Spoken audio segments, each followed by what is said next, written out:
Alright guys, what's up? I'm Adam with Stox, and today we're going to take a minute and we're going to talk about the Lifestraw. This is a pretty cool device. I've tested it I've used it a couple of times. And simply put, quick take here is that it can save your life. And that's the idea. So how it works is you kind of carry it around and you pop it open on the end here. And you pop this open here, and then you can put this in a water source, let's say a stream, a river, a pretty nasty pond. You can pretty much put it anywhere, right? And then you could bring yourself down to the water, put it in, and then take drinks out of it. You could also take a bucket or a cup and do that. First takes are a couple things. If you're old, this is going to be tough to do without a cup. So you can't just, put this around your neck. This is designed to be able to hang around your neck, and you can carry it around. The second take here is that it's kind of hard to draw against. You gotta get some decent amount of suction in your mouth to be able to pull it up.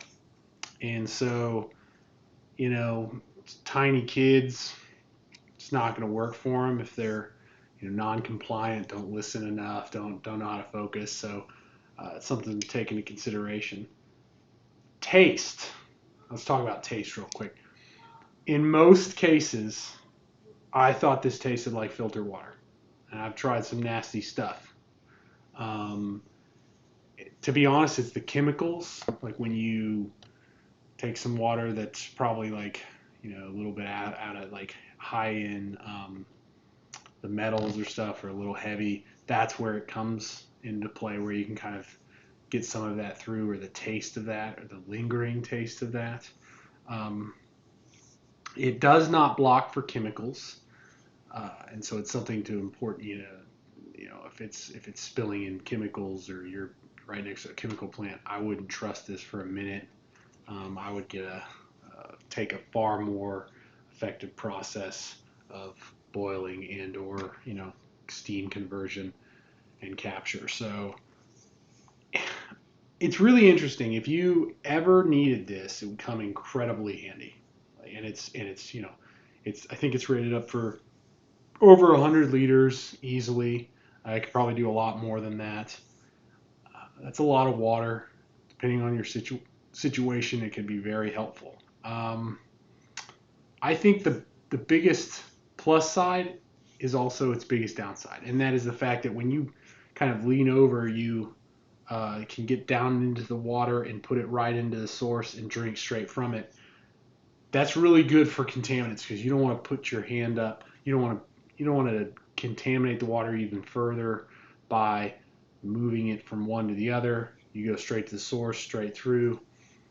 The problem is like there's a lot of like questionable positions you can put yourself in that scenario, and so I recommend everybody use it in a manner that kind of puts them, stable. So collect the water and drink from that source. Couple of reasons why you do that. The first one being is that it's obviously a more stable position, but the second one being is that you don't risk injury doing so.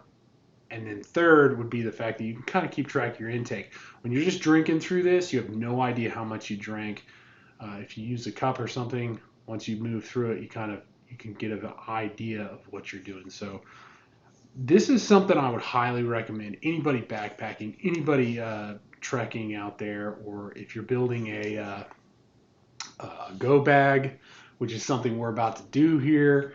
On Stox, we're about to cover a go bag and a basic go bag and everything in it. We're going to review every single one. It's pretty exciting. We've built one, and we're going to share it. And this is actually the first share of a series that is a go bag that we're going to kind of recommend as a way to go for it. So Lifestraw, it may save your life. I highly recommend it. If you like these videos, don't forget to like and subscribe.